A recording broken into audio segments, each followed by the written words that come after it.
and so shall it be. Have you ever ignored a warning because the offer was simply too good to refuse? Well, that is exactly what happened in today's story. And before it was over, many people wished they had listened. Let's begin. In Beatrice's compound, no woman ever gave birth. And the few who came in with children always lost them a year after moving in. Beatrice was known as the perfect landlady. She was calm and down-to-earth. She owned one of the biggest compounds around. Not just one, she had houses in different areas. And her rent, it was too cheap to be true.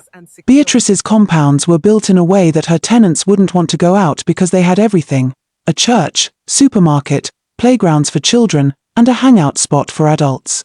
When other landlords increased rent, Beatrice didn't. Her house rent remained constant. Because of that, her houses were always full. If one tenant moved out in the morning, another person would come by evening to pay. Her houses were like hot cakes. But inside those houses, something was wrong. Women who lived in Beatrice's compound never gave birth. Whenever any woman got pregnant, she'd have a miscarriage before full term. And the tenants who moved in with children would always lose them a year after moving in. This cycle has been going on for years, and the tenants always talk about it but don't move out.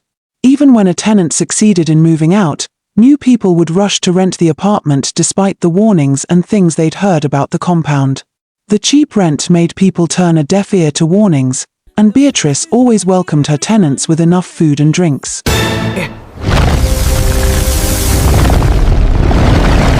Beatrice belonged to a sacred midnight cult. When she was just 5 years old, her mother initiated her into a secret midnight cult. Beatrice had once been married with 6 children, but her husband and 5 of her children had passed away, and Beatrice was the one behind it. She had given them up, one by one, as sacrifices. In the end, only one child remained, her first daughter. The girl was handicapped and couldn't live like other children. Beatrice didn't sacrifice her, not because she loved her more, but because she used her as an exchange, something to secure her own long life. After losing her husband and 5 children, Beatrice became lonely. The house became too quiet. There was no child she could proudly show to the world. That pain slowly turned into anger. She began to hate something. She hated seeing other women happy with their children. It disturbed her. It reminded her of what she had lost, or what she had chosen to lose. That was when she made a decision. She would not be the only one living in that kind of loneliness.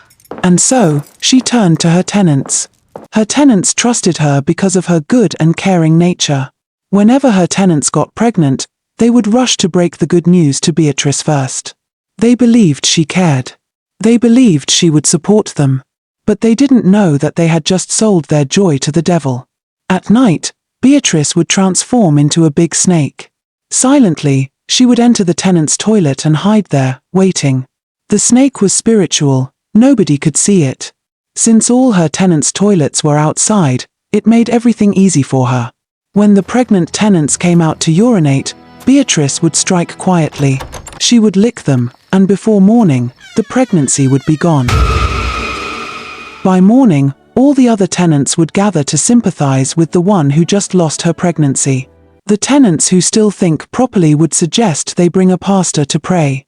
Since Beatrice had everything in her compound, she'd call her own pastor to come and pray, and no one was allowed to bring any other pastor. Beatrice's pastor would come and pray, bless the compound with holy water, and anoint all the tenants with anointing oil. After the prayers, to show that it really works, Beatrice would let her tenants' pregnancy continue and give them hope of giving birth. But once the pregnancy hit 7 months, Beatrice would cause the pregnant tenants to either have an accident or slip and fall, so they'd miscarry the baby. Whenever something like that happened, the tenant's husband would run to Beatrice first and tell her, so he'd be able to borrow money from her. And Beatrice was always ready to help. Or at least, that was what they believed. Years passed like that. The same pattern. Pregnancies lost. Children dying. Whispers everywhere. But life continued. Until one day, something new entered the compound. One of Beatrice's oldest tenants, Grace, lost her sister. Grace had no choice but to bring her sister's children to live with her, a girl and a boy. The girl was 16, Annabelle. The boy was 9, Simon. From the very first day they entered the compound, something changed. Beatrice didn't like them. She couldn't explain it, but she felt uncomfortable. Especially around Simon. There was something about him. His spirit was too strong. It made her uneasy. Deep down, she was afraid that one day, Simon might expose her secret. So she began to act carefully. She started advising the children's aunt, not directly, but in a soft, indirect way. Grace, these children, maybe they should stay with other relatives, she'd say. Are you going to cope feeding extra mouths? I know how things are hard for you. But Grace always replied, they have no one else here. I am the only family they have. Beatrice said nothing more. But she was watching. Then something started happening. Each time Simon went to the toilet, he'd suddenly shout, "Snake! Snake!" He'd run out crying. People would rush there. They'd check. Nothing. No snake. They'd shake their heads and walk away. This boy just wants attention, some said. But Simon didn't stop. Every time, the same fear, the same crying. One day, Simon held Grace tightly and begged her, "Please, Auntie, don't sit on the toilet again. Use a bucket instead. There is a big snake there." His aunt didn't believe him. She thought he was only scared, maybe from bad dreams or movies. But Simon kept insisting. Until one evening, Grace spoke to Annabelle, Simon's elder sister. "Annabelle," she said, "I've been worried lately about Simon crying every time he goes to the toilet. And he keeps begging me not to sit on the toilet. What if he is actually seeing something?" Annabelle became quiet.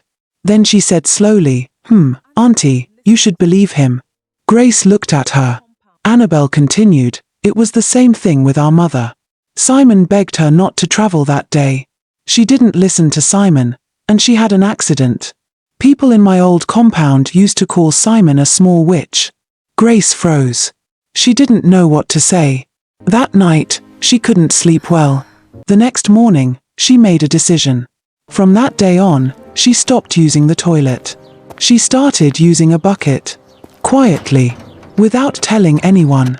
And somewhere in the compound, Beatrice noticed the change. Over my death body! Beatrice became angry and decided to get rid of Simon. She suddenly changed and started behaving kind towards Simon because she had tried to get rid of him spiritually but failed. She started buying gifts for Simon, cooking, and calling him to come eat. Simon always rejected her gifts and food. Every attempt and strategy Beatrice used failed. It was like something was protecting the boy. And so Beatrice became restless. Days passed. Then one afternoon, Simon was outside playing football with other children. A man of God was passing by. Immediately, Simon stopped playing. He ran to the man and held his hand. "Please, uncle, come to our house. Come and pray for my auntie." The man of God looked at him, surprised. "Is your auntie sick?" the man of God asked. And Simon said, "No, but just come and pray." The man of God looked at him again. There was something serious in the boy's eyes. Without asking too many questions, he followed him. When they entered the compound, the man of God began to pray and speak in tongues. At first, nothing happened. Then suddenly Beatrice ran out of her house. "What are you doing here?" she shouted. "Who invited you?" But the man of God did not answer. He continued praying. Beatrice became uncomfortable. She shouted louder. "Stop that prayer." Her voice changed. Her body began to shake. I said stop. But the prayer continued. Then she screamed, "I will confess. Just stop." By now, all the tenants had gathered. They stood there, confused and afraid.